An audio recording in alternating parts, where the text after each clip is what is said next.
Allô? Allô? Salam alaikum. Alaikum salam, Rami, ça va? Alhamdulillah, et toi, ma chérie, tu quel âge? J'ai 32 ans. Quoi? Je parle un petit peu doucement, ouais. J'allais donner 12 ans grand maximum. Rim, sa voix, elle est plus grave que la tienne. Donc, voilà. Non, j'ai 32 ans, je suis bien une adulte. Il n'y a pas de souci, ma Je suis chérie, dis-nous très tout. contente de t'avoir au téléphone. Le Machallah, content est ma belle. partagé. Barakallahu fik. Moi, en fait, je voulais partager un petit peu mon histoire en fait avec toi. Et ça rejoint un petit peu ce qui se dit beaucoup en fait en ce moment parce que je suis en fait tes lives.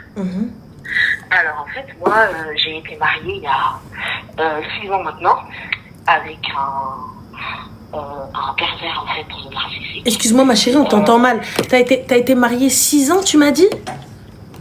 Il y a 6 ans. D'accord, il y a 6 ans. Ouais, avec un du coup pervers narcissique. D'accord. Et du coup, je suis passée par toutes les étapes en fait. Voilà, parce que je suis une enfant du coup de parents divorcés. Et quand je me suis mariée, je suis passée vraiment par toutes les étapes. Violence conjugale, violence verbale, maladie, parce qu'en fait, je souffre du coup de maladies gynécologiques. Et j'ai été extrêmement en fait blessée parce que de base je suis une personne en fait active, j'ai toujours travaillé, j'ai toujours été hyper autonome en fait, etc. Et cet homme-là en fait m'a beaucoup blessée au point où il m'a dit des paroles en fait hyper blessantes concernant du coup ma situation par rapport au fait que voilà, j'avais des difficultés en fait à avoir en fait un enfant. Et ce que je voulais te dire, je vais pas durer en fait sur cela, mais je voulais simplement te dire merci. Et j'ai les larmes aux yeux quand je parle parce que ça fait tellement du bien de t'avoir en fait en tant que sœur. Ça fait tellement du bien en fait d'écouter en fait tes conseils. Ça fait tellement du bien de voir à quel point, et ben finalement indirectement on n'est pas seul en fait. On n'est pas seul en fait dans nos problèmes, dans nos soucis. Barakallahu fik, merci. Et ce que je voulais dire en fait aux autres femmes, c'est battez-vous. Aujourd'hui, moi, je suis divorcée, je suis partie la tête haute. Je suis musulmane, machallah, l'homme barik, j'ai fait les choses en fait en des règles. Aujourd'hui, je suis patiente, c'est pas facile parce que en fait, je suis partie d'une culture africaine. Je vais pas dire mes origines et tout, mais et en fait, on est souvent étiqueté parce que même quand on fait les souches bien, et en fait, on nous dit que bah voilà, t'as déjà vécu un mariage. Donc t'as pas encore d'enfants et tout, bah, c'est un petit peu compliqué. Donc en fait on te catalogue en te faisant croire que tu pourras que accepter l'inacceptable ou que tu pourras que accepter en fait un deuxième choix. Et moi ce que je veux dire aux filles, c'est battez-vous. Aujourd'hui, alhamdoulilah, je vais pas trop parler de moi parce que j'ai pas envie qu'on me reconnaisse, mais j'ai mon logement, j'ai mon travail, j'ai mes projets. Je suis en train de monter ma boîte, je suis en train d'écrire en fait un livre et j'aimerais tellement quand je l'aurai fini en fait te l'offrir. Avec plaisir. Et ce que j'ai envie de dire en fait aux filles, c'est battez-vous, croyez en Dieu, et pour celles qui sont musulmanes, chrétiennes, peu importe tout ça et tout, partez du principe que votre foi elle vous a tout donné en fait.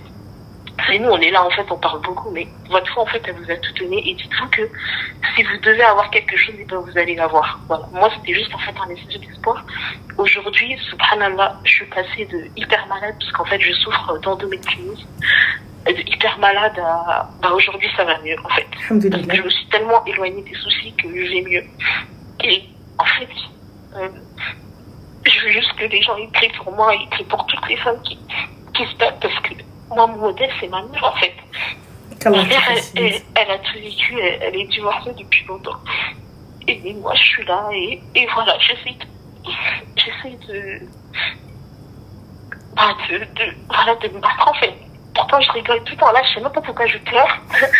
Alors que je rigole tous les jours, je suis une folle dans ma tête et tout, je t'arrête. Ce que je veux dire aux sœurs, en fait, c'est battez-vous. Aimez-vous et pensez à vous. Ne laissez pas un mariage en fait vous détruire. On fait tous des erreurs. Moi, des fois, quand j'entends des filles, je me dis, mais subhanallah, arrêtez de vous oublier. Et pour les jeunes filles qui sont là à idéaliser le mariage, ce que je dirais en fait à la petite que j'étais en fait il y a quelques années, c'est ne vous précipitez pas. Choisissez les choses bien. Et dites-vous que quand une épreuve elle vous arrive, sortez de l'eau. Ça veut dire sortez de cet idéal de couple.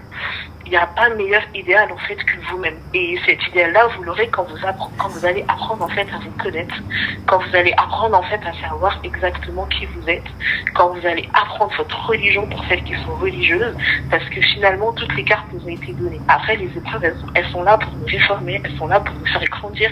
Moi, alhamdoulilah, aujourd'hui je pleure, j'ai des larmes, mais à côté de ça, j'ai peur d'être ingrate parce que quand je vois de où je suis passée à ce que j'ai en fait aujourd'hui, subhanallah, alhamdoulilah. La seule chose que je demande, c'est vous trouver en fait une personne avec laquelle je pourrais m'entendre. Mais même ça, je me dis alhamdoulilah, parce que dans la vie, moi j'ai compris que la chose qu'on aime le plus, et Dieu nous déprouve avec ça. Et je suis convaincue de ça. Donc merci Ramel. Et je voulais te dire à quel point, subhanallah, je t'aime en Allah. Et j'ai limite envie de te demander l'autorisation parce que tu sois ma grande sœur. J'ai aimé avoir une grande sœur du cœur. Et je veux demander devant tout le monde, en fait, parce que tu sois ma sœur du cœur. Tu nous fais trop bien. Franchement, je te écoute, barakallahu fik, merci beaucoup.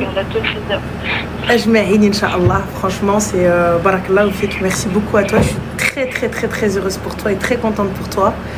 Et qu'Allah te facilite, Inch'Allah. Et Allah yjib shifa, Inch'Allah. Et voilà. Et khir. Merci. Je t'en prie, ma chérie. Prends soin de toi. Salam alaikum.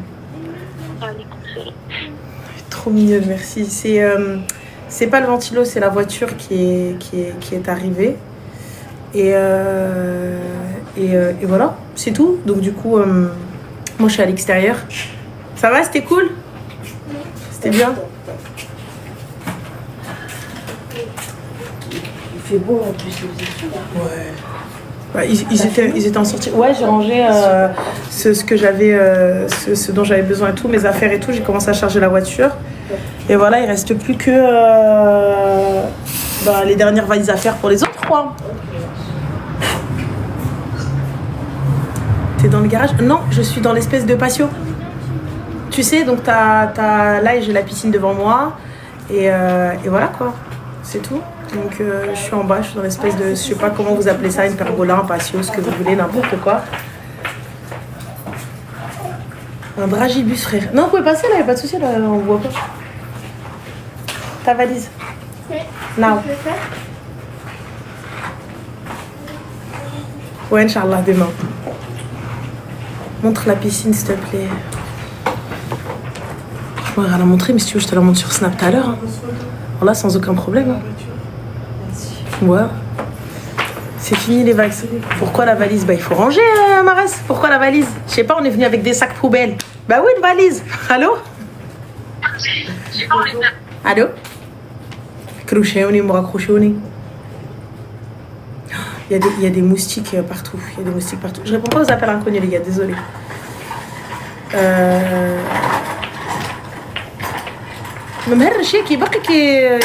Ok.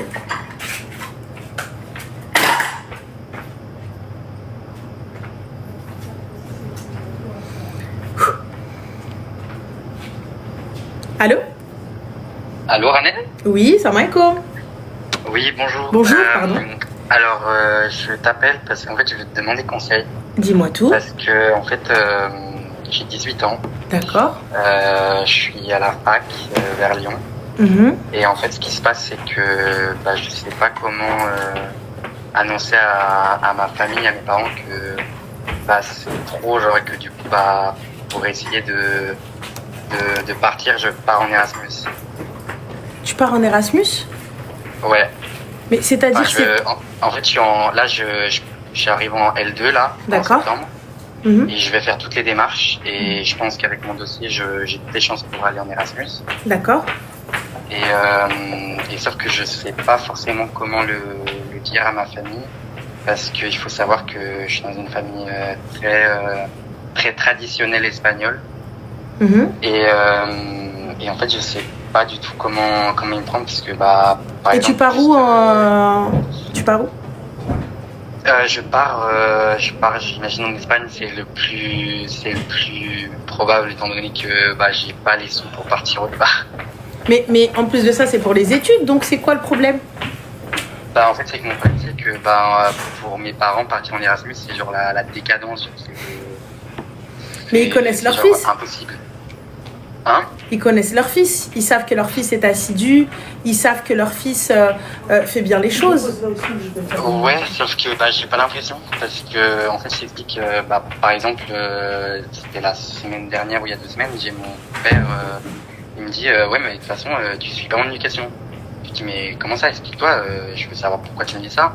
Il me dit, ah non, mais tu sais très bien pourquoi tu suis pas en éducation. Et je lui dis, mais quoi, en plus, là, faut savoir que depuis le 29 juin, je suis en Espagne. Et il y a eu un moment où ils étaient même pas là. Et je me suis dit, vas-y, je vais montrer que je suis quand même bien dans mes baskets, machin. Je vais pas aller en boîte, j'attends qu'ils viennent et tout. Mhm. Et, en fait, quand je suis arrivé, ils m'ont dit, ouais, je suis sûr, tu nous as rien dit, t'es parti, alors que, non, en plus, je leur ai préparé toute la maison pour qu'ils aient rien à faire et tout, et encore, je me suis fait, limite engueuler, justement, parce que, ils pensaient que j'étais parti. Et bon, et du coup, je sais pas. Moi, honnêtement, tu sais, je pense qu'il faut que tu prennes tes parents et que tu exposes les faits. Là, aujourd'hui, tu es quelqu'un qui est autonome, qui se débrouille tout seul. Et voilà, dans tous les cas, ta décision est prise, on est d'accord? Ta décision, elle est prise? Ma décision, elle est... Je sais pas encore exactement parce que je me dis... en fait, ma mère, par exemple, elle va penser que je la renie. Pas du tout, au contraire, pourquoi est-ce que tu pars? Pour une expérience déjà de 1, pour pouvoir peut-être améliorer ton espagnol, non? Ou peut-être tu parles couramment déjà? T'es bilingue? Je suis bilingue. Pourquoi est-ce que tu veux partir Pourquoi est-ce que tu veux partir déjà? Hein? Pourquoi est-ce que tu veux partir? Moi je voulais partir parce que déjà oui, il y a l'expérience et je me suis dit moi si je veux plus tard, étant donné que je suis en LEA, je me suis dit si plus tard je veux être traducteur assermenté, et ce serait intéressant de faire quelques temps là-bas, histoire de voir comment déjà les cours se déroulent là-bas, les méthodes qu'ils ont de traduction, et du coup je voulais faire ça, mais le problème c'est que comme mes cousins ils sont partis en Erasmus et que vraiment ils sont tombés dans des trucs un peu sombres et tout, ma mère elle voit ça vraiment d'un mauvais œil, et pour elle j'y vais pas ni pour l'expérience, ni pour travailler. Pour elle, c'est vraiment juste pour aller en boîte, aller me droguer, quoi, limite. Oui, mais ça, elle voit son fils. Si elle a besoin d'un bilan sanguin, on le lui donne tous les mois. Ouais, mais je sais pas. Mais du coup, je sais pas quoi faire, en fait. Pour moi, tu vois, il n'y a pas de magie. Je fais le nécessaire. Fais tes démarches et tout ce qui s'ensuit. Ouais. Et ensuite, je pose mes parents, je leur dis voilà ce qu'il en est. C'est ça, et fin de l'histoire. Tu vois Mais tu penses pas qu'ils vont penser que je les attaque avec la nouvelle? Pas du tout. Je les mets dans l'impasse. Là, tu vas les mettre devant le fait accompli. Mais si tu ne fais pas ça, tu penses vraiment que tu vas partir? Je sais pas. Dis-moi. Je sais pas. De toi à moi, on est d'accord que tu partiras pas? Si je les mets pas sur le fait accompli, j'avoue que c'est difficile que je parte. Voilà, là pour le coup, c'est si ça apporte un plus à tes études, moi je pense qu'il est important de le préciser à tes parents, tu vois. Tu leur dis, voilà ce que je veux faire, voilà, et voilà par où je dois passer, et voilà comment, et voilà avec qui, et voilà pourquoi. Simplement. Tu vois, et je suis pas loin de la maison, tes parents ils sont en France? Mes parents, ils sont en France, on est vers Lyon. C'est pas si loin que ça. Ouais, mais ma mère, c'est du genre là, par exemple, on est en Espagne, moi je suis dans un appartement, elle est dans une maison. Et il y a même pas, il y a peut-être 1 kilomètre entre les deux. Et c'est du genre à me dire, envoie-moi un message dès que t'es arrivé, et puis envoie-moi après un message pour me dire bonne nuit, envoie-moi un message, mais genre tout le temps. Mais ça, c'est normal, ça. Ça, c'est la base. Ouais, je sais pas. Mais je t'explique, hein. J'ai 37 ans, ouais. et ma mère me dit encore, envoie des messages. Ma mère m'appelle encore. Oui, c'est normal quand même, j'imagine. Tu vois qu'elle t'ait renie ou pas, c'est normal qu'une mère t'appelle. Là, c'est pareil, c'est tout à fait normal. Elle va te dire, envoie-moi un message, envoie-moi ceci, envoie-moi cela, jusqu'à ce qu'elle soit rassurée et puis qu'elle comprenne en fait que voilà, son fils normal, il est là, il n'y aura rien, il n'y aura pas de conneries, il n'y aura pas de dinguerie, donc voilà. Ça, c'est normal. Est-ce que tu penses que si par exemple, moi genre je souffre de ce contrôle, parce que vraiment il y a ça, mais il n'y a pas que ça du tout. Tu penses que ce serait bénéfique que j'en parle ou juste que je fasse comme si de rien n'était jusqu'à ce que... C'est-à-dire, qu'est-ce qui fait que tu souffres par le contrôle? J'ai pas compris. Bah, parce que en mode, faut savoir déjà que je suis gay, voilà, et personne n'est au courant. Et c'est-à-dire que à chaque fois, par exemple, que par exemple je suis genre par exemple j'ai proposé un plan juste de chill, tu vois, genre avec mes potes et tout, ils vont me dire genre, enfin c'est des trucs lambda, mais genre c'est vraiment des trucs en mode je te veux pas là-bas parce que par exemple là-bas c'est genre c'est pas fait pour toi, machin. Je suis en mode non, c'est un genre, par exemple une fois je lui ai dit j'aimerais bien aller avec un pote qui s'appelle Arthur, aller au Queen Club. C'est dans Lyon, c'est un bar gay, tout ça. Tes parents ils savent que t'es gay? Hein? Tes parents ils savent que t'es gay? Ah non, pas du tout. Ah, pas du tout, personne ne sait. Même ce matin, par exemple, mon père il m'a fait une blague un peu en mode un peu verte, comme on dit en espagnol, un peu verte par rapport à une dame qui passait. J'étais en mode ouais. Mais personne n'est tout courant. Moi je pense qu'il s'en doute, honnêtement. Dis-moi. Je pense qu'il s'en doute. Oui, non mais ça je me dis bien qu'il s'en doute, mais pour l'instant le problème c'est que du coup il y a ça, mais il y a aussi le fait que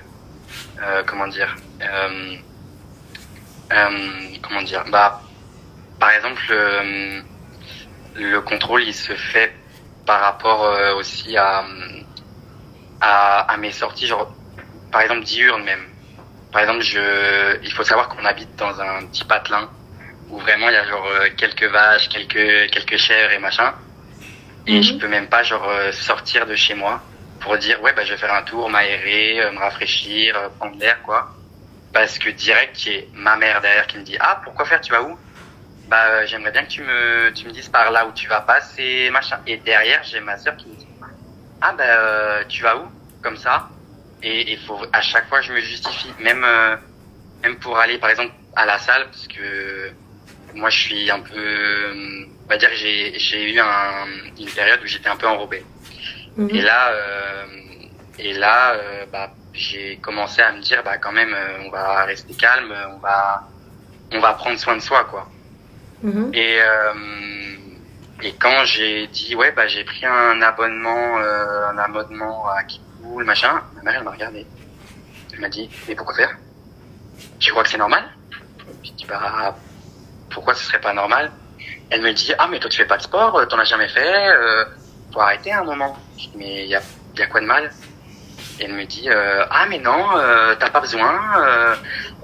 Après excuse-moi, mais t'as 18 ans. Hein? T'as 18 ans.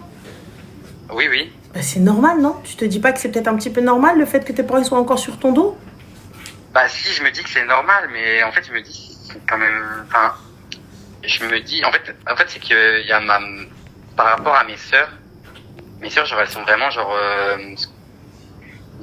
c'est vraiment les filles parfaites, genre vraiment elles ont ma grande sœur par exemple, elle est jamais sortie ni en boîte ni rien, elle a trouvé son mec et là elle est paxée et tout. Et ma sœur c'est pareil, mon autre sœur surtout que moi je suis jumeau et mon autre sœur c'est vraiment genre limite elle trouve pas de but à aller par exemple en boîte ou quoi avec les potes. Et du coup moi derrière je suis là en mode mais du coup comment je justifie une sortie à mes parents quoi? Comment ça, comment tu justifies une sortie? Tu sors bien? Difficilement parce que comme mais je suis tu chez ma sors tante, quand même. ça aide. Non? Hein? Difficilement, mais tu sors quand même. Moi, je pense que Erasmus, aujourd'hui, c'est juste pour t'éloigner du contrôle de tes parents. Ou en tout cas, du pseudo-contrôle de tes parents. Parce que tu arrives quand même à faire ce que tu veux, à sortir comme tu l'entends, sans pour autant, toi, t'aimerais juste ne pas rendre de compte, t'aimerais juste faire un peu ce que tu veux, sans dire où tu vas, avec qui tu vas, ce que tu fais. C'est donc, gros, vive ta life. Mais tant qu'on vit chez nos parents, ben, c'est les règles qu'on doit suivre. Et c'est comme ça et pas autrement. Tu vois? Donc toi, je pense que tu as trouvé Erasmus comme échappatoire. Honnêtement, hein, comment je vois la chose. Non, mais j'entends. Voilà, comme échappatoire. Et que tu puisses un peu vivre ta vie et être libre de ce que tu es et de ce que tu fais et de ce que tu veux. Je pense que c'est ça. Tu vois? Après, honnêtement, aujourd'hui, il va pas y avoir 36 solutions. Il va pas y avoir un truc magique et tout ça, etc. Rien ne va changer. Tu vois, donc dans tout ça. Attends, excuse-moi. Flora, oui, c'est bon. Donc voilà, et tu vois, donc moi je pense qu'aujourd'hui, il va juste falloir que tu prennes ton courage à deux mains et que tu dises les choses comme tu l'entends, comme tu le veux. Simple, moi ça va être comme ça, et sache qu'il peut y avoir des conséquences, mais si tu te dis je m'en fous, je vis ma life, et dans tous les cas, mes parents l'accepteront, vas-y. Tu vois, mais tu peux pas juste prendre ça pour t'échapper à leur contrôle, parce que tu t'échapperas pas au contrôle. Tu peux habiter à l'autre bout de la planète, tes parents ils vont t'appeler et ils vont te dire ouais, t'es où, tu fais quoi, avec qui.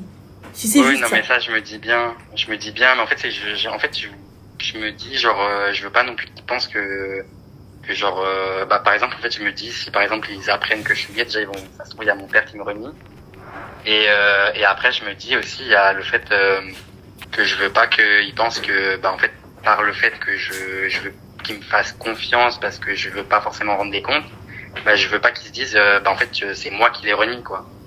Je leur explique tout simplement. Voilà mon parcours, voilà pourquoi je veux partir. C'est pas pour vous fuir, c'est pas ceci, c'est pas cela, c'est pour ça, c'est pour ci, c'est pour ça. Je pense que t'es issu d'une famille assez traditionnelle espagnole qui sont vraiment dans le côté très. Il y a quand même la religion, non, je pense aussi. La religion, moins. Après, c'est un point qui est un peu tabou dans la famille parce que bon, il y a eu quelques petites choses. Après, c'est vrai qu'il y a beaucoup d'influence du catholicisme, ouais.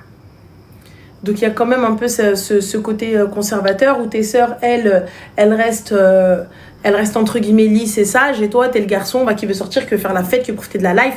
Donc comprends aussi que pour eux, t'es le premier à faire tout ça. Ouais, c'est vrai. Donc, explique-leur gentiment. Ça va être compliqué, ça va être dur, mais reste sur tes positions et fin. Ok. Et ça devrait aller normalement. Ok, merci. Je t'en prie, bon courage à toi. J'ai une question aussi. Dis-moi. Parce qu'en fait, je voulais apprendre l'arabe. Ouais. Marocain. Mais en fait, je sais pas si par exemple... en fait ce qui se passe c'est que j'ai plein de crises de foi en mode de foi ecclésiastique, tu sais. Et du coup je savais pas si aller dans une mosquée, genre est-ce que j'étais le bienvenu ou pas. Mais bien sûr, tout le monde est le bienvenu.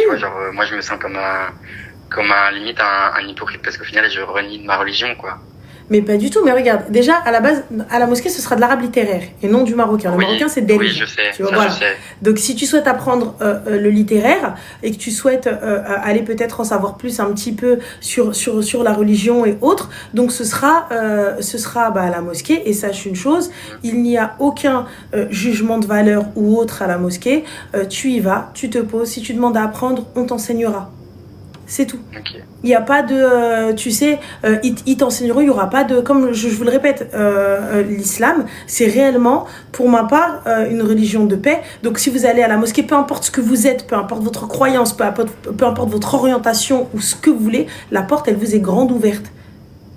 C'est tout. Tu rentres et tu te poses. Et tu demandes, tu poses tes questions et il n'y a aucun problème. Ok. Donc, merci beaucoup. Je t'en prie, avec plaisir, prends soin de toi. Toi aussi, au revoir. Au revoir, ciao. C'est faux. Écoute, Akimine, je sais pas dans quelle mosquée tu vas, et on a Moha aussi apparemment qui rigole, donc je sais pas dans quelle mosquée vous allez, mais moi, les mosquées où je vais, tu pousses la porte, tu poses la question, le mec il te demande pas si t'es gay ou non. Voilà. Donc peu importe ce que tu es, peu importe ce que tu fais, peu importe ce qui te ramène, tu vois, peu importe l'épreuve qui te ramène, eh bien tu viens, tu te poses et tu demandes. et tu blablates, et tu fais ce que t'as à faire, et fin de l'histoire. C'est tout. Donc fin.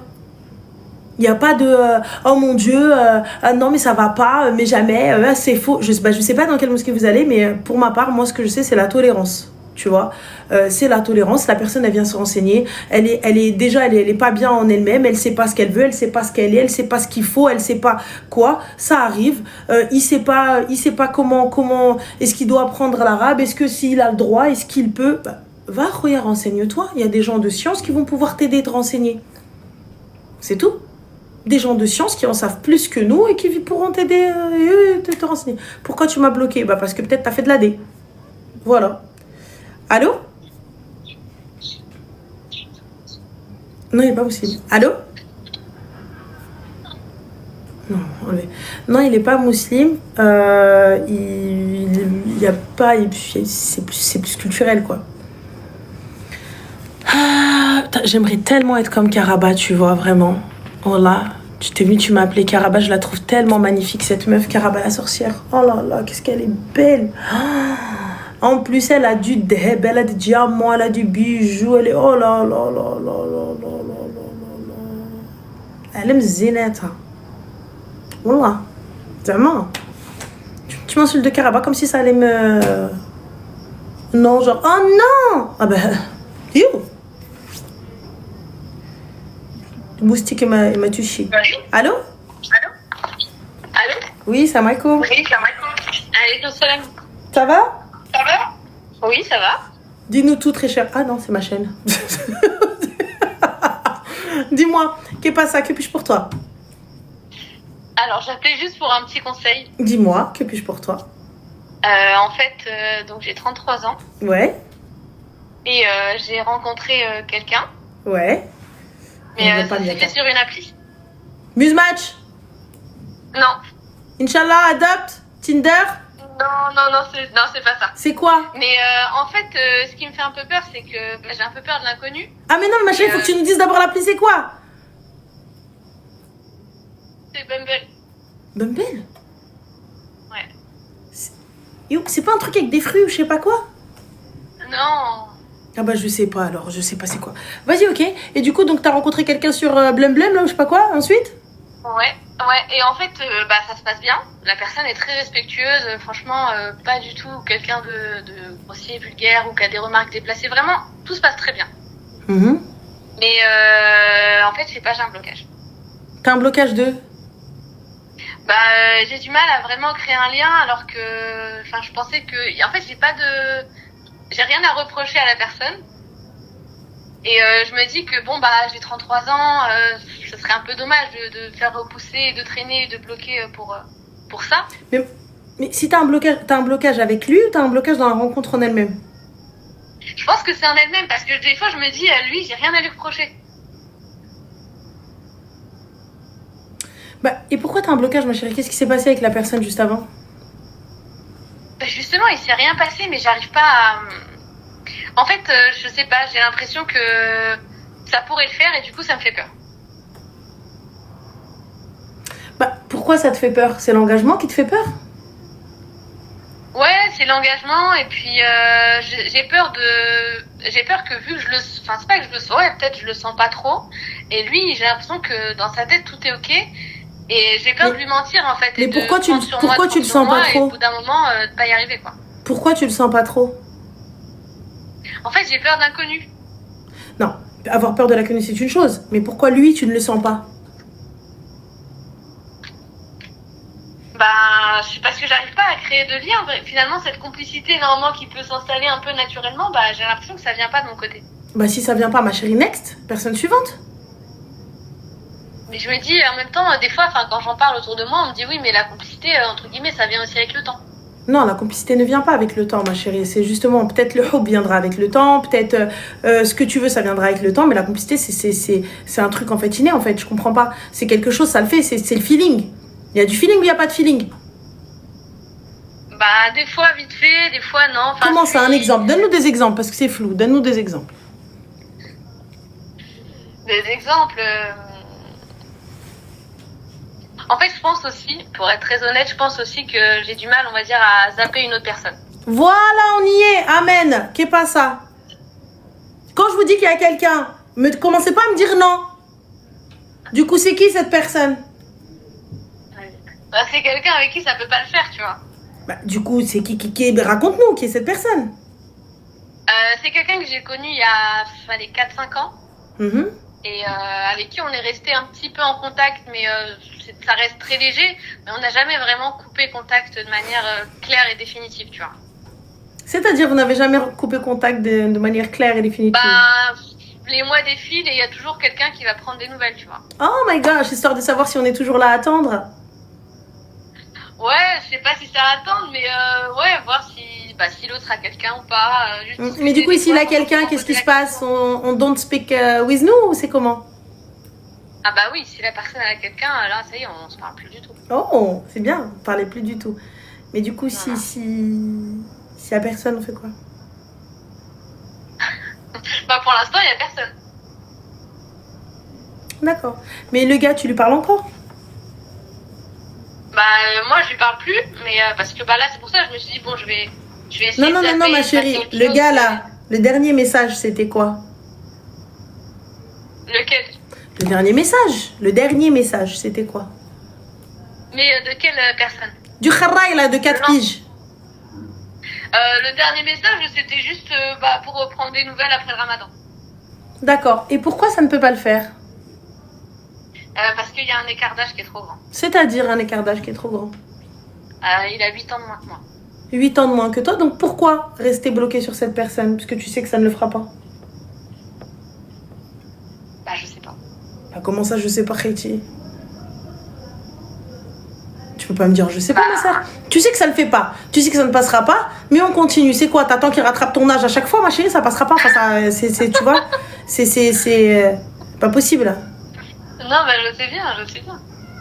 Du coup, ouais, je sais pas, ça me saoule en fait, parce que je me dis là, j'ai rencontré quelqu'un avec qui ça pourrait le faire, et j'ai peur en même temps de passer à côté et de regretter, mais en même temps je me dis s'il n'y a pas de feeling, je peux pas me forcer non plus. Moi je pense qu'il est nécessaire que tu mettes fin à cette pseudo-relation, à cette relation entre guillemets virtuelle, que tu mettes fin à tout ça. Que tu mettes fin à Hadr Rouina au complet, que tu leur dises salam alaikum. Clairement, clair, net et précis. Aux deux? Bah, pour le coup, oui. Mais en premier lieu, Ahadak al-Kharraï bloqué, supprimé. Le premier, plus rien du tout. Le second, ça sert à rien. Parce que de toute façon, il ne te plaît pas. Tu l'as juste pris histoire de boucher le trou parce qu'il ne te convient pas. Et que tu dis, ouais, mais il est trop bien, il est ceci, il est cela. Mais bon, il n'y a pas de feeling et le feeling viendra avec le temps. Donc, tu essayes de te forcer à créer quelque chose alors que ça ne viendra pas. Et de toute façon, t'es pas prise dans le fait de vouloir trouver quelqu'un pour te marier. Même si c'est ce que tu penses. Je pense que tu dois faire le deuil de cette pseudo-relation, qui n'est pas une relation, mais cet espoir, du coup, et d'arrêter les comparaisons. Et après, tu pourras commencer à rencontrer des gens. Ouais, mais je pense aussi qu'il faut pas que je compare, mais c'est vrai que c'est toujours un peu là, quoi. Mais comment ça, tu compares, ma chérie, avec un rajel de 30 ou 40 ans? Oui, c'est sûr. Bah, de quoi c'est sûr? Comment tu compares? Quels sont les éléments de comparaison, histoire que je sache? Ah non, je compare vraiment plus le feeling, on va dire. Le fait de la complicité, comment on va discuter, je me rends compte qu'en fait, ça n'a rien à voir avec les deux. Donc du coup, ma chérie, j'arrive pas à comprendre, tu t'accroches à quoi depuis 4 ans? En vrai, avec celui qui est plus jeune, il n'y a rien. Enfin, tu vois, on s'est rien promis, il n'y a pas d'engagement, il n'y a rien du tout. C'est vraiment juste de temps en temps prendre des nouvelles, tu vois. Et prendre des nouvelles, pourquoi, ma chérie? On fait quoi s'il n'y a pas de... On fait quoi? Quand vous voyez, vous faites quoi? On se voit pas. Alors pourquoi on se parle? J'ai pas capté. Alors qu'est-ce que j'ai pas compris, ma soeur. Qu'est-ce que tu t'espères quoi? Alors qu'il a un déclic, son téléphone explose quand ils le prennent? J'ai pas compris. C'est quoi? Non, mais je sais bien. Mais j'ai pas compris. Alors comment est-ce que c'est quoi, ma chérie? Donc t'es en train de rêver d'un gars que tu ne vois pas? C'est quoi? Vous avez une relation virtuelle? Non, il n'y a pas de relation. Je te dis, quand on discute, il n'y a rien d'ambigu. Bah vous discutez de quoi, ma chérie? Vous êtes rencontrés où? Simple. Hein. Comment? Vous vous êtes rencontrés où? Vous discutez de quoi? Bah c'est pour prendre des nouvelles. On s'était rencontrés. Ya ibadallah, vous vous êtes rencontrés où? Au travail. Au travail, donc tu l'as déjà vu? Bon, on s'est vu une première fois, mais maintenant on se voit plus parce qu'on travaille plus. D'accord. Donc vous ne voyez plus. Donc le but de ça, de se prendre des nouvelles, lui pour lui, est-ce qu'il y a déjà eu de l'ambiguïté? Il y a eu une période, mais en fait, aucun de nous deux n'a réussi vraiment à se faire... Est-ce qu'il y a déjà eu de l'ambiguïté avec du rapprochement et de la ruina et des messages en vue, tu envoies là, non. Donc il n'y a pas eu ça. Donc ma chérie, il n'y a pas d'ambiguïté. Ouais, mais en fait, on ne s'est pas dit parce que je savais, c'est toi qui as ressenti ça. Lui, il n'a rien dit. Bah, il a quand même dit que... Enfin, en fait, il n'y a pas eu de rapprochement, mais il y a eu des messages où, oui, il a parlé de ses sentiments, etc. Quel a été exactement le message? Bah, comme quoi, oui, il y avait des sentiments naissants de son côté, mais que malheureusement, l'âge ne permettait pas. D'accord, donc du coup, c'est l'aime. Oui, ça s'est fini comme ça, ouais. Voilà, et toi, tu es dans l'espoir que peut-être ça change. Non, parce que même moi, j'arriverais pas à me mettre avec quelqu'un qui a 8 ans de moins que moi. Arrête. Bon, bah, c'est vrai. Arrête. Tu سكتي انت ما تعوديهاش وتقوليهاش. Arrête. Le gars, il vient maintenant, il te dit, écoute, je te veux, tu vas commencer par dire non, gna, gna, gna. Après, à la fin, tu vas dire oui. Bah, c'est ce qu'il a fait à un moment, mais j'ai dit non. Tu sais ce qu'il a fait à un moment, il a voulu parler à ton mahram, t'as dit non. Non, mais il a voulu qu'il y ait un truc sérieux et moi... Voilà, un truc sérieux, ça veut dire on sort ensemble. Il n'y avait pas de mariage. On est d'accord? Ah bah non, tu vas pas te marier au bout de 2 semaines parce que tu connais quelqu'un quand même. Mais, ma chérie, le 36912, ça te parle pas? Si, mais disons que j'ai pas... Mais même de son côté, en fait, on se l'est dit, mais lui et moi là-dessus, on était quand même sur la même longueur d'onde. Bah apparemment, toi, ton onde, elle était beaucoup plus longue que la sienne. Hein. Bah moi, le truc, c'est que c'est vrai que j'arrête pas de comparer. Donc même là, quand je tombe sur quelqu'un avec qui ça pourrait le faire, parce qu'il y a plein de critères qui sont entre guillemets validés, j'arrête pas de me dire, ouais, mais attends, avec lui, je me force. Bah si tu te forces, ma chérie, c'est qu'il faut que tu fasses... C'est qu'il faut... En fait, regarde, moi, je pense que c'est très simple, c'est très clair, c'est très précis. Fais le deuil de cette fucking relation qui n'a jamais existé. En fait, tu vas faire le deuil de quelque chose que tu as imaginé. Tu vas faire le deuil de quelque chose que tu as pensé. Tu vas faire le deuil de quelque chose que tu as espéré. Fin d'histoire. Et ensuite, après ça, tu vas pouvoir aller rencontrer des gars, tu vas pouvoir aller discuter avec des gens. Parce que tu es là, ouais, mais c'est pas lui. Ouais, mais en même temps, c'est pas ça. Ouais, mais en même temps... Ouais, c'est sûr. Tu vas passer ta vie comme ça. Hein. Le train passe, ma soeur. Hein. Et je te parle pas du train de l'âge. Je te parle de la vie. L'âge, on en a rien à foutre. Tu peux te marier même 70 ans. Mais je te parle de la vie. La vie, elle va passer. Tu vas te réveiller un matin et puis en fait, tu n'auras rien fait, tu n'auras rien découvert. Tu n'auras absolument fait. Tu étais là en train d'espérer, en train d'attendre. Ya ibadallah, ya lillah, ya muhsinin lillah.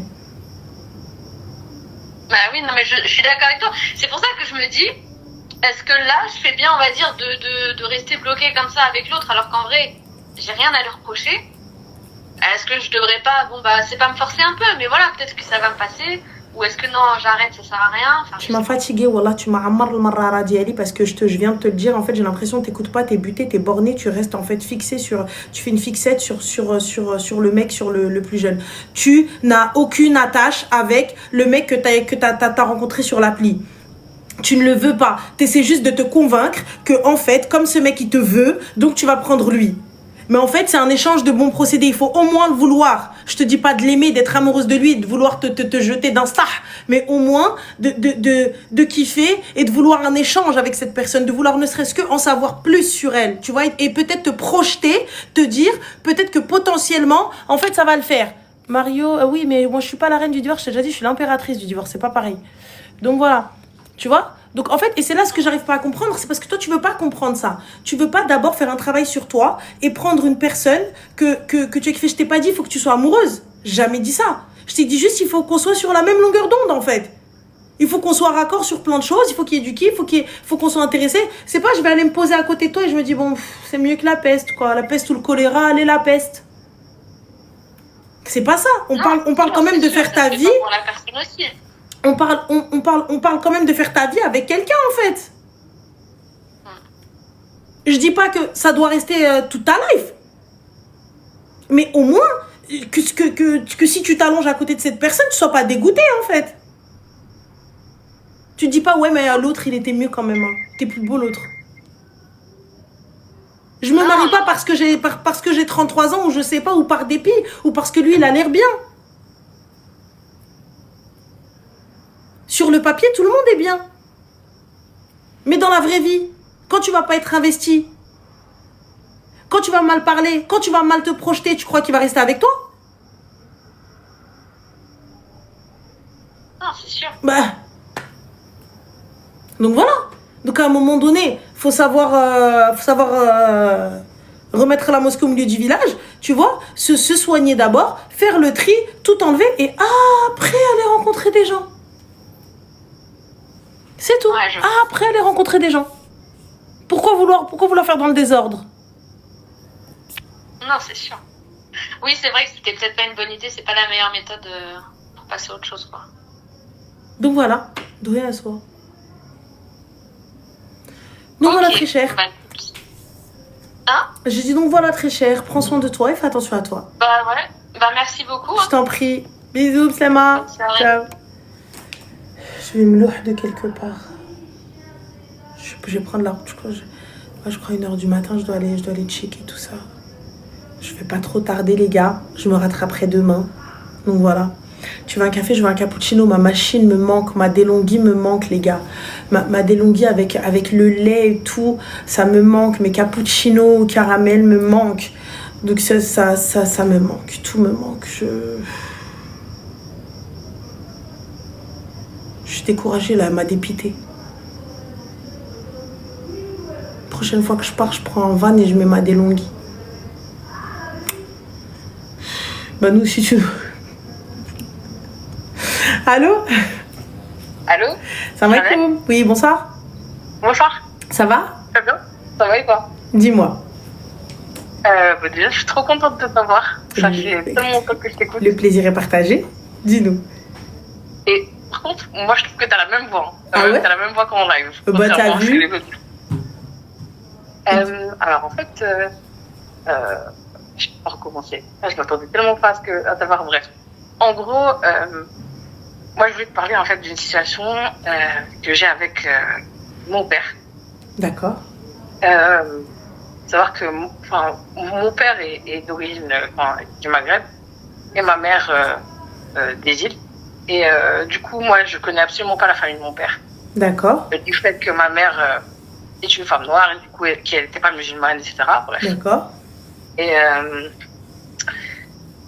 en fait, moi, j'ai pas de contact avec mon père puisque ça se passe. Il n'a pas été un père pour moi.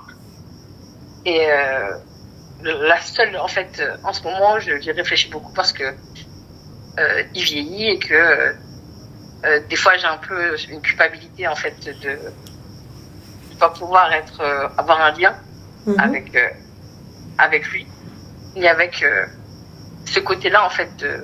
Après, pour moi, ma famille, c'est ma mère évidemment, parce que c'est elle qui a tout fait. Mais ce que je veux dire par là, c'est qu'il y a de plus en plus en fait, je suis en train de me rapprocher de ma religion. Enfin, je suis musulmane et j'essaye en tout cas chaque jour de l'être de mieux en mieux. Mais mais en vrai, je sais qu'il me manque des choses en quelque sorte, des bases. Et je sais pas comment faire pour. Quelles sont les ressources par exemple en termes d'écrit ou même de pratique vers lesquelles je peux me tourner. Mais il y a aussi, je pense que c'est un mélange avec la culpabilité, tout le lien qu'on doit avoir avec la famille. Et j'arrive plus moi à passer outre le manque de respect avec mon père par exemple. Donc je sais pas s'il faut que j'arrive à me défaire de la culpabilité ou pas. De la culpabilité de pas avoir de lien avec lui, quoi. Mais si tu n'as pas eu de lien, c'est qu'il y a une raison. Oui, bien sûr. Mais c'est quoi la raison? À plusieurs reprises, mon père était violent, que ce soit avec ma mère ou avec moi. Il n'a pas su me protéger à plusieurs reprises. Il a été. Su te protéger de quoi? De différentes agressions, etc. Lui-même a eu à plusieurs reprises en fait des comportements inappropriés.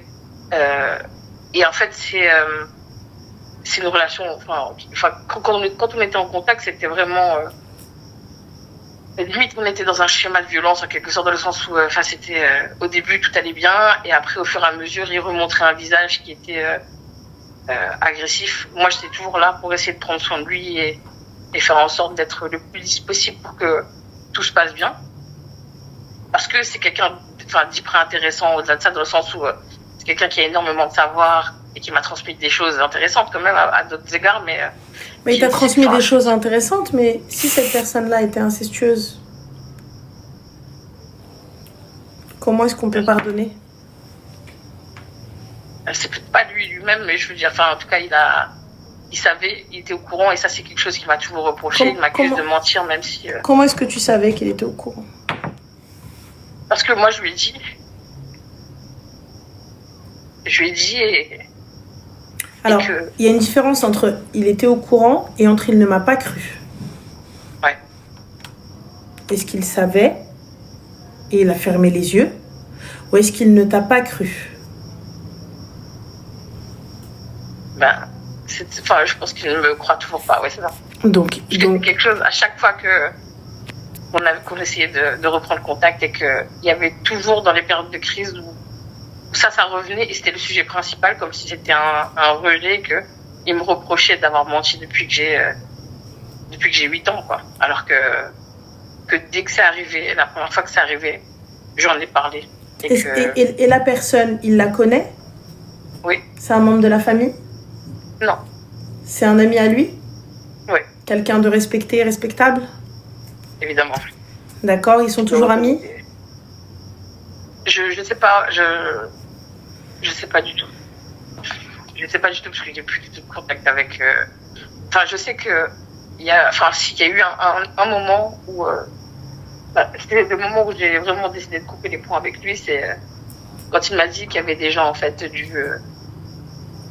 même quartier, dont une des filles d'un de ses amis qui avait parlé des décennies après en disant que cette personne-là avait essayé de l'abuser. Et là, il m'a dit, en gros, il l'a cru elle avant de me croire moi. Je pense que il y a ce côté-là aussi, du coup, où il ne t'a pas cru et ça fait mal et tu as du mal à pardonner et à admettre tout ça. Mais il y a aussi le côté, Erti, où pas qu'il a eu besoin. Je saurais pas te dire un petit peu, peut-être que je m'avance, t'as vu, moi, avec le peu d'infos que j'ai et de ce que j'essaie de comprendre. Mais je me dis que parce que pour lui, c'était impossible que sa fille, elle subisse ça. Ouais. Tu vois, il y a certaines personnes, elles se disent, mon enfant, c'est impossible, lui, il subit ça. Les autres, pourquoi pas. Mais moi, le mien, c'est pas possible. Ouais. Tu vois, tu viens, tu mens. C'est totalement le déni, c'est vrai. Tu vois, c'est même pas un genre, c'est totalement ça. Tu vois, tu viens, tu lui dis, mais si, à la preuve, ton enfant l'a témoigné. Et lui, le mec, il a reconnu lui-même. Tu dis, ah mais non, c'est pas possible. Parce que pourquoi ça fait quoi? Ça fait qu'il est responsable de ça. C'est lui qui a fait rentrer le loup dans la bergerie. Ouais. Donc, ce qui fait que c'est ton père, donc il va prendre conscience que c'est lui le problème, en fait, et qu'à aucun moment, il ne t'a protégé ou qu'il n'a vu les signaux ou qu'il a pu faire quelque chose.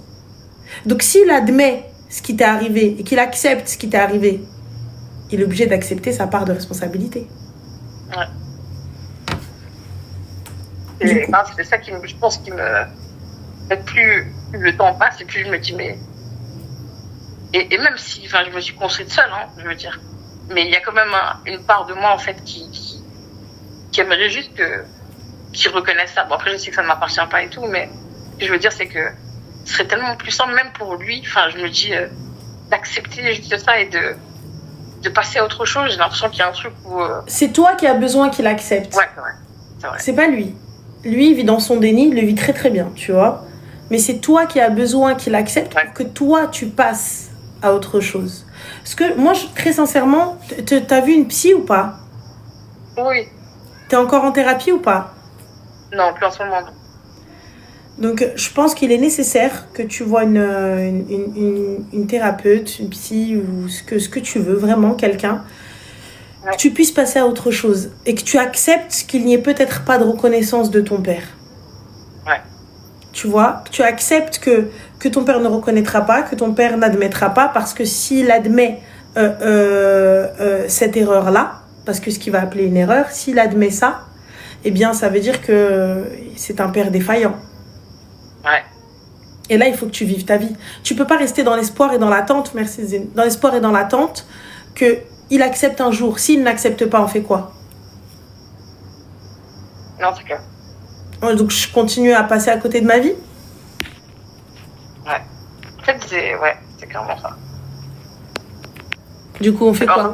Heureusement que c'est pas continu, c'est pas que ma vie est bloquée à ça, mais c'est vrai qu'il y a des moments en fait où quand je réalise le temps qui passe, je me dis mais est-ce qu'à un moment donné ça arrivera, est-ce qu'il y aura un peu un happy ending en quelque sorte, mais t'as raison.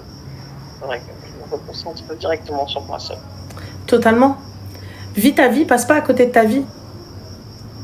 Ça y est, ouais. Tu vois. Vis ta vie, passe vraiment pas à côté de ta vie, fais autre chose. Vois autre chose. Ça fait. Parce que si c'est juste l'acceptation de ton père, le fait qu'il admette et qu'il vienne te demander pardon, c'est pas quelque chose qui risque d'arriver. Ouais. On est d'accord? Oui, on est d'accord. Donc ça y est, lâche prise et va vivre ta life, réellement. Ouais. Non, c'est clair. Merci. Donc voilà. Je t'en prie, ma chérie, fais attention à toi et reprends la thérapie. Ouais. Vraiment. Merci beaucoup, Anne. Je t'en prie, ma chérie, prends soin de toi, bon courage. Au revoir. Ouais.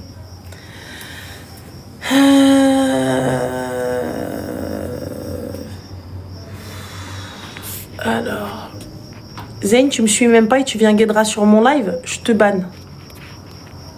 Voilà. Mais MDR, le mec il me follow même pas et il me suit il vient guédera les meufs de mon live. Vous avez cru que c'était un buffet ou quoi? Mais c'est une blague. Et il me suit même pas et il vient, il est normal, il vient guédera. Les filles, ne vous laissez pas avoir par une photo d'un mec dans une voiture.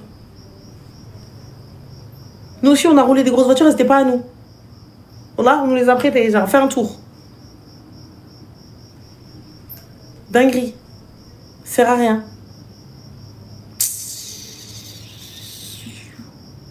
Allô? Allô. Salam alaikum, ça va? Ça va, toi?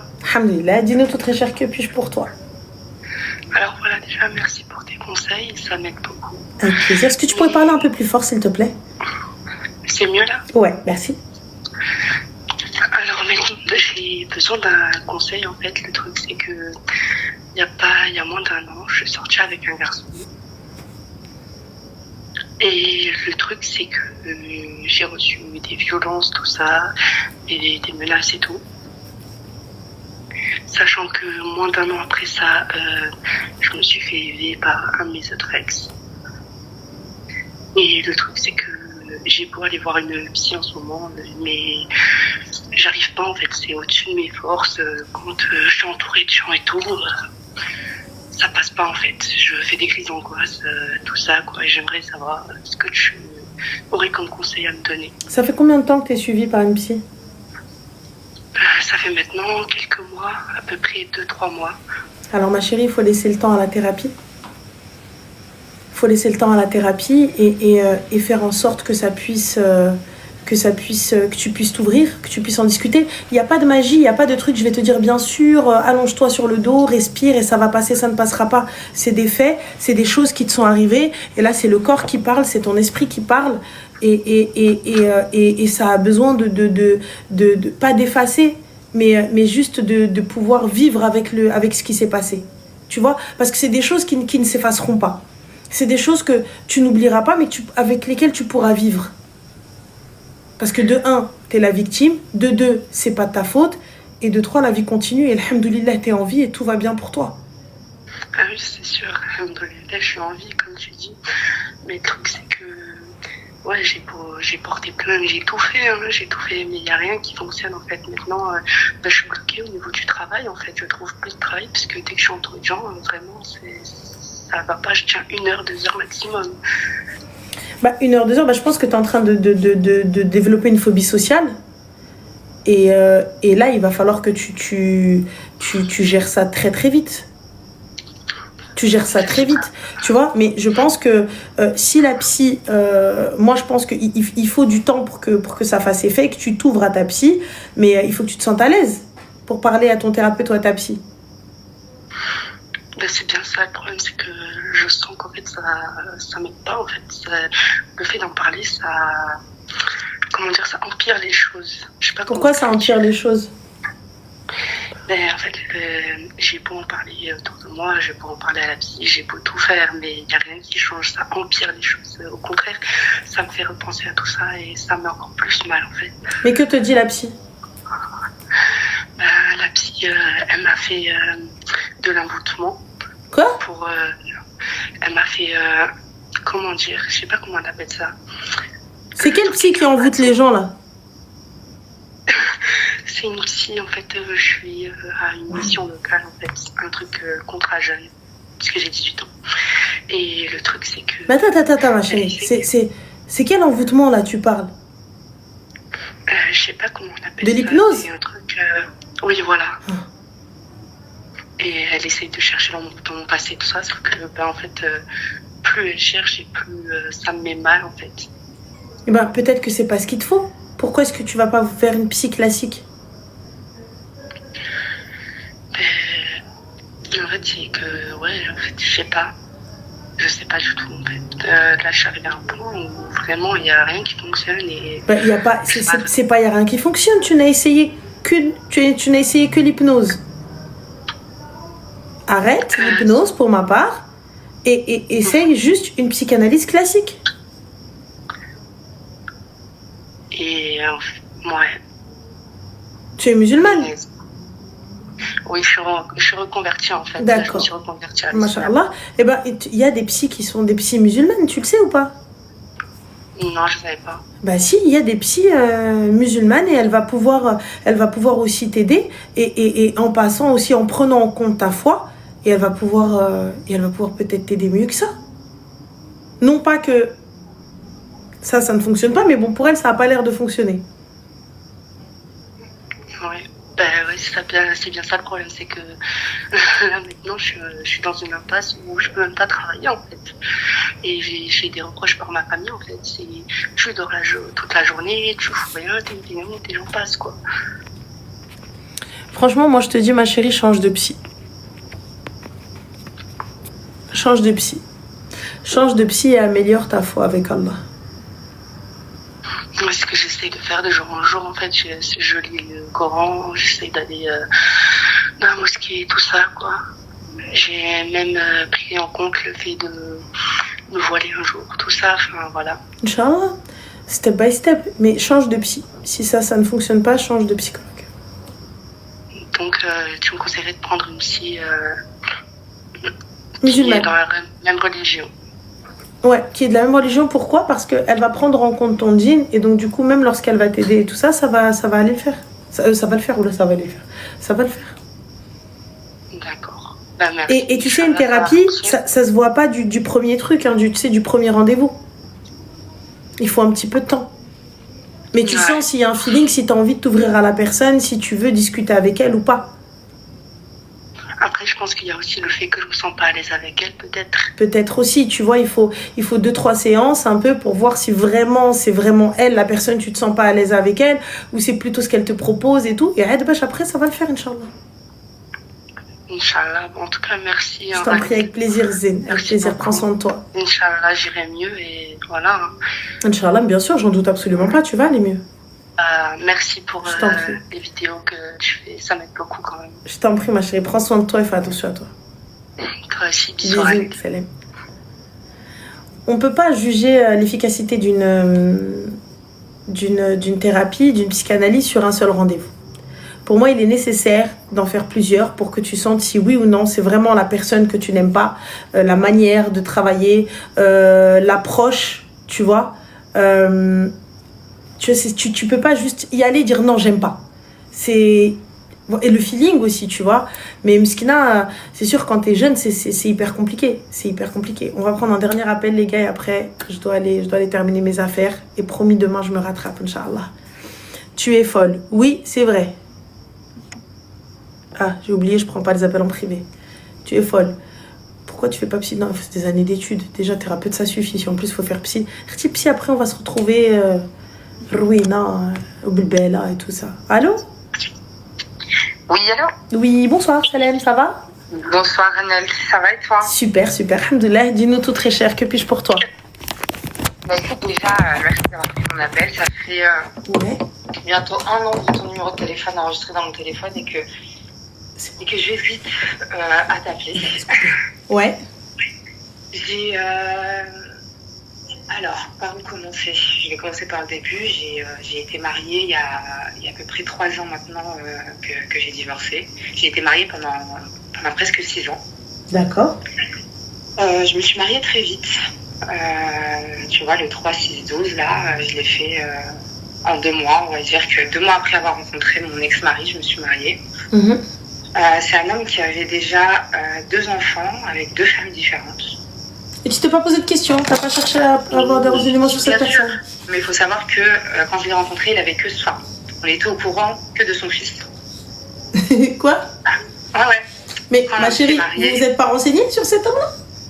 Alors, il lui-même ne savait pas l'existence de sa fille. Ah ok, d'accord. Ok. Donc je me suis dit l'erreur est humaine. Il a eu son enfant, enfin une erreur sans plus on va dire, parce qu'il a eu son enfant hors mariage, il était très jeune. Quand il a eu son fils, très vite après qu'on se soit mariés, la mère de son fils a abandonné son fils. Elle lui a abandonné son fils à lui? Elle lui a abandonné son fils, complètement. D'accord, ok, c'est son droit, son haq, il a un père, donc de mon mari, donc je suis dans l'acceptation. Ok. Donc j'accepte le fils de mon mari. Ok. Un an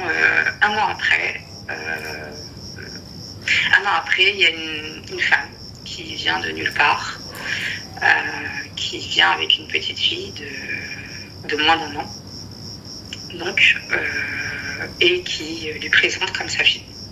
Il n'y a pas de souci, mais vous étiez ensemble depuis combien de temps? Ça fait en tout 12 mois à peu près qu'on est ensemble. Donc moi je me suis mariée 2 mois après l'avoir connu, et même pas 1 an après, il y a cette femme qui est arrivée avec un enfant de 9 mois exactement. Ok. Ça a été très vite, hein. Du coup on a fait un test de paternité, machin. C'est une fille qu'il avait rencontrée comme ça, enfin en gros un one shot apparemment. Mais j'ai jamais eu vraiment les fins nœuds de cette histoire, tu sais, de s'ils se sont vus plusieurs fois ou pas. Et cette femme nous a du coup ramené plusieurs fois la petite. Donc on a fait les tests de paternité, ça s'est avéré que c'était sa fille. Et donc on a fait les démarches, garde alternée, tout ça, un week-end sur 2, machin. Donc très vite ça se passait bien pendant plus d'1 an. Et un beau jour, du coup on récupère la petite pour le week-end. Et là, au moment de déposer la petite, elle a disparu. La mère disparaît littéralement et on se retrouve du coup avec une petite fille sans sa maman. Quelques semaines après ça, elle reçoit un courrier recommandé qui dit qu'elle est partie refaire sa vie en Guadeloupe et elle laisse en gros toute l'autorité parentale à son père. Ok, d'accord. Donc vous vous retrouvez avec 2 enfants? On se retrouve avec 2 enfants, dont donc une petite fille qui a 2 ans et demi. Donc je suis encore dans l'acceptation de la situation et lui après voilà, il se comporte comme un homme dans le sens où on ne manque de rien au foyer. Mais moi je tourne toute ma vie autour de ces 2 enfants et de mon mari, donc je modifie mes plannings, je mets un peu en stand-by ma carrière professionnelle parce que du coup je refuse toute évolution pour avoir du temps pour ma famille. Mmh. Et on avance comme ça. Le temps passe. On a pris nos précautions pour pas. Je voulais pas avoir d'autres enfants pour le moment parce que c'était déjà compliqué pour moi. Mmh. Donc on avance dans cette relation. Le temps passe et malheureusement je tombe malade. Et on va dire que je me renferme un peu sur moi, je commence à avoir des complexes et j'arrive plus à, on va dire, avoir envie de quoi que ce soit avec mon mari en fait, à ce moment-là. Mmh. Je tombe malade et lui ne me soutient pas dans cette maladie, ne me soutient pas dans mes complexes, ne me soutient dans rien. Je me retrouve face à une personne qui pense qu'à sa gueule. Dans le sens où il rentre, il mange, il va le coucher et il sort. Et les enfants, c'est moi qui m'en occupe. Je vais les chercher à l'école, je leur donne à manger. Les enfants n'ont même pas l'impression d'avoir un père, mais plus d'avoir une mère, entre guillemets, où ça me demande à moi quand ils veulent quelque chose, où les décisions, je les prends toutes seules pour les enfants. Enfin, plein de choses où je me retrouve, en fait, avec 2 enfants qui ne sont pas les miens, mais la tâche, elle est aussi forte que comme si c'était les miens, en fait. Le temps passe et du coup, moi, j'ai développé et des complexes qui ne disparaissent pas. Je perds confiance en moi et en fait, j'oublie que je suis mariée. J'oublie que je suis mariée dans le sens où je me focalise que sur les enfants.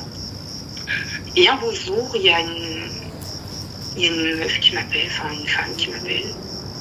Une femme avec qui lui travaillait, donc une de notre employée. Enfin, il faut savoir qu'on avait une entreprise, donc c'est une secrétaire qui travaillait chez nous, que moi-même j'ai employée, et elle bossait pour nous, donc. Et un jour, cette même secrétaire m'appelle, une secrétaire qui est plus âgée que nous de 10 ans, puisqu'on a le même âge, moi et lui. Et elle m'appelle pour me dire que mon mari n'a pas le cran de me dire qu'il ne veut plus vivre avec moi et qu'il veut faire sa vie avec elle. D'accord. Donc moi, comme n'importe quelle femme, je pense, dans l'euphorie du truc, je pète un câble, je me rends au boulot, j'essaie de savoir ce qui se passe. Lui, il n'est pas au courant qu'elle m'a appelé, donc en gros, ça prend des proportions assez importantes où lui, il lui manque de respect à elle devant moi en me disant qu'elle s'est fait des films, alors qu'elle avait toutes les preuves, des messages où il est avec moi dans le lit, il lui dit qu'il est avec moi. Enfin, elle m'a envoyé plein de captures, comme tout bon trompeur peut faire quand il est en présence de sa femme, quoi. Et je décide de le séparer. Donc là, malheureusement, la séparation se fait très très mal. Et il en vient malheureusement aux mains, parce qu'il refuse la séparation. Et ça va très très loin. Comment ça, elle en vient en main? Il m'a poignardé. Quoi? Ouais, voilà. Plus précisément, il m'a mis 3 coups de couteau. Ouais, ok, d'accord.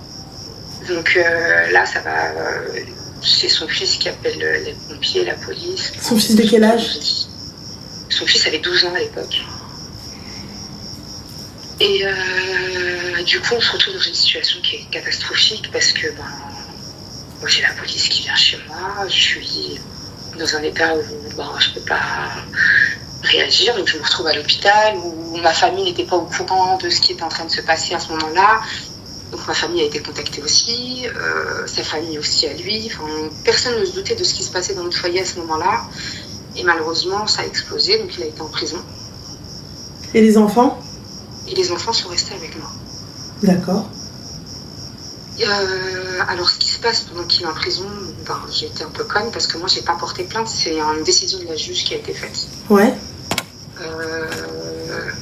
À ce moment-là, quand il est en prison, je demande le divorce. Parce que là, je me dis, en fait, c'est mort, je peux pas retourner en arrière après tout ce qui s'est passé. Et la juge, du coup, elle déclare le divorce. Lui, il est en prison. Il a pris 5 ans pour tentative d'homicide. Ouais. Et avec une superbe avocate. Donc, avec une superbe avocate qui le fait sortir au bout d'1 an. Et ce qui se passe quand il sort, c'est que du coup, lui, il pense qu'il peut revenir comme il veut, mais du coup, non, il a une interdiction de m'approcher à moins de 200 mètres, il est interdit de notre département, tout ça.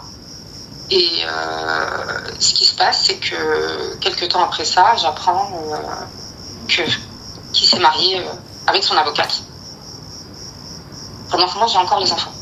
Il fallait aller leur déposer les enfants, ma chérie. Alors... oui, ça aurait été magnifique de pouvoir faire ça aussi facilement, tu sais, Ranel. Mais malheureusement, quand tu as vécu pratiquement 5 ans avec des enfants qui te considèrent comme leur maman, je me suis retrouvée avec une autre difficulté. C'est que quand je déposais les enfants chez ma belle-mère, parce que du coup, il était hors de question que j'aille chez lui, en fait. Donc, je déposais les enfants chez ma belle-mère, le grand fuguait et venait au domicile. Et la petite fille, donc, du coup, c'était des appels de harcèlement, qu'elle voulait pas rester là-bas. Donc, à chaque fois, je me suis retrouvée dans ce problème-là. Plus d'un an est passé après sa sortie. Un jour, il est venu sans prévenir, sans rien dire, et il les a récupérés à l'école. D'accord. Donc là, je me suis dit, bon, il a pris ses responsabilités, c'est bon quoi. Mais en fait, non. C'est devenu de l'harcèlement. De l'harcèlement dans le sens où il veut revenir, il regrette de s'être marié, il regrette ses gestes, il regrette tout ce qu'il a fait, mais il passe pas par moi parce que du coup, moi, je l'ai bloqué de partout, il a aucun contact avec moi, il passe par ma famille. Et aujourd'hui, moi, je me rends compte que j'avance pas. C'est-à-dire, t'avances pas, ma chérie? J'arrive pas à... Comment dire? J'ai trop de trauma. Je me suis reprise en main, dans le sens où, malgré le fait que je sois tombée malade et autres, j'ai complètement changé dans le sens où j'ai repris ma vie en main et que je suis peut-être mieux que celle qu'il avait connue dans nos débuts. Et j'ai l'impression que ça, en fait, c'est le fait que les gens puissent lui dire, ouais, je l'ai croisé ou ceci, cela, il devient complètement malade, en fait. Et pour lui, c'est un regret qui est tout le temps, en fait. Tu as déposé plainte pour tous les messages qu'il t'envoie?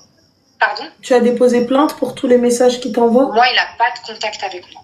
Bah alors, c'est quoi de l'harcèlement? C'est envers qui? C'est l'harcèlement avec ma famille. Bah ta famille qui dépose plainte? Il y a des plaintes qui ont été posées, des numéros de téléphone qui ont été changés. Et malgré tout ça, il va sur les réseaux. Il me traque sur tous mes réseaux. Enfin, je suis obligée de bloquer des gens qui, je sais même plus si c'est lui, c'est pas lui, c'est devenu de la parano. Je bloque systématiquement des gens sans savoir qui ils sont ou autres. Enfin, je bloque parce que je ne sais pas si c'est lui ou pas lui, en fait. Tu suis une thérapie ou pas? J'ai suivi une thérapie pendant presque un an.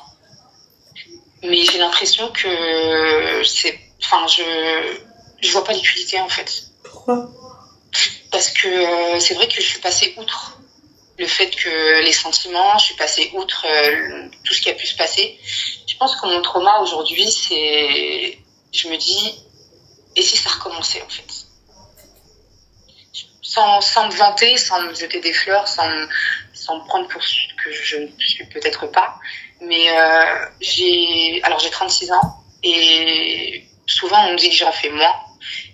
Je suis courtisée par des hommes quand je vais au travail ou même quand je suis avec des amis ou autres. Mais je sais pas pourquoi j'ai ce truc, en fait, qui me bloque. C'est ce truc qui me bloque, ma chérie. Je sais pas comment t'expliquer. Cette thérapie, mais en fait, cette thérapie, elle a pas abouti puisque tu as été sans grande conviction. Bah, j'y étais j'y étais parce que je faisais beaucoup de cauchemars. J'avais ce trauma de l'accident qu'il y a eu. Et ça t'a aidé? Ouais, franchement. Donc du coup, de ce côté-là, ça a servi. Cauchemars, Pardon? Ça a servi. Oui, ça a servi, mais il y a l'autre partie, en fait. Et l'autre partie, c'est s'ouvrir à peut-être une nouvelle relation. Et ça, j'y arrive pas. Moi, je pense que tu vois, il faut que tu fasses le deuil de tout ça, que tu t'arriveras pas à rompre avec cet homme-là parce que dans tous les cas, il y a les enfants et que tu souhaites les garder. Non, j'ai plus de contact avec les enfants depuis un an. Sérieux, ça y est? Ouais, ça fait un an. En fait, quand lui, là, il est venu récupérer les enfants dans chacun des écoles, au début, on avait ce lien téléphonique. Et un jour, je me suis réveillée et j'ai changé de numéro de téléphone. Et il n'y a plus aucun lien, en fait. Donc, j'ai déménagé aussi.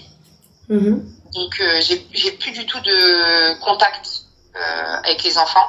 J'ai des nouvelles par-ci par-là par sa belle-sœur, mais elle ne donne pas, genre en gros, elle ne me donne pas de photos ou autre de ça, en fait. Il y a juste des nouvelles de oui, ils vont bien, machin, mais ça s'arrête là.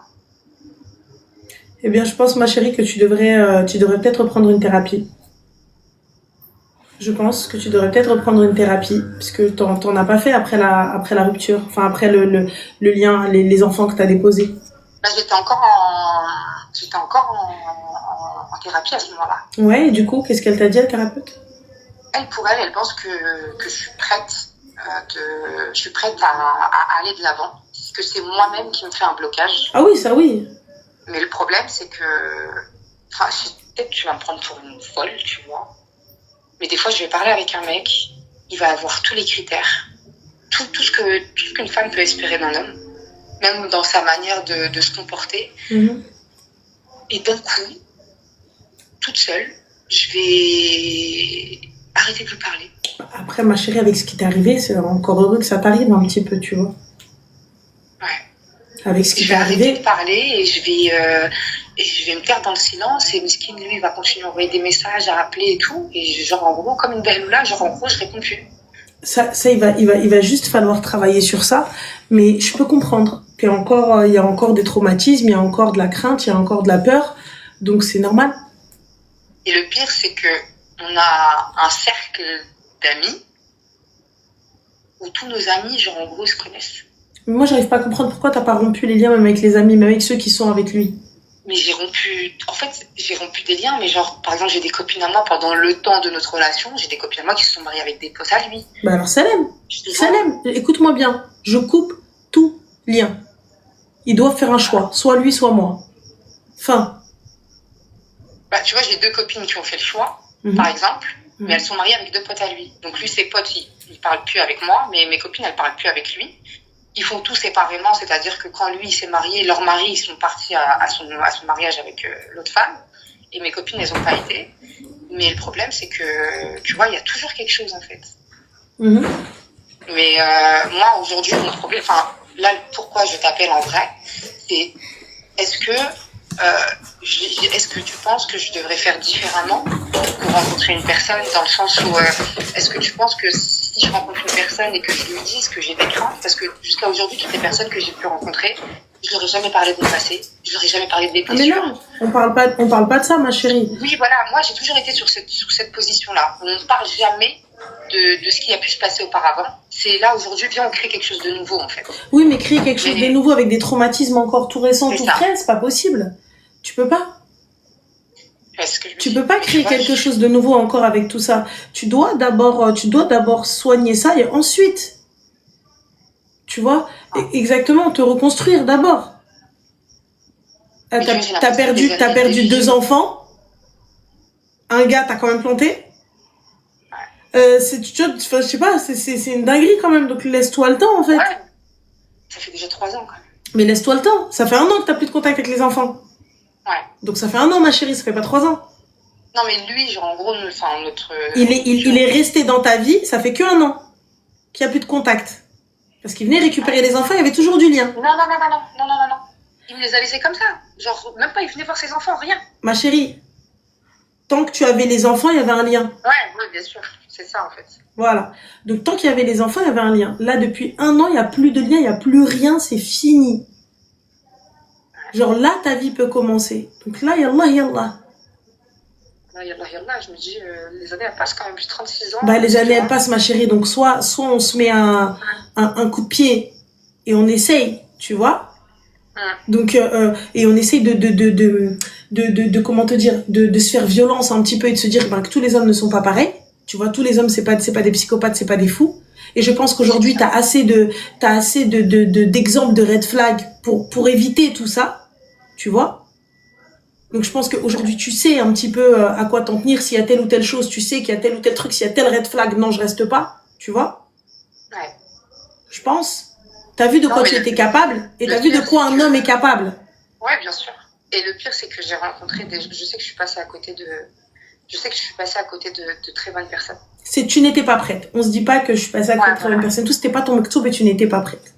Ouais. C'est tout. Tant que tu n'es pas prête, lâche l'affaire.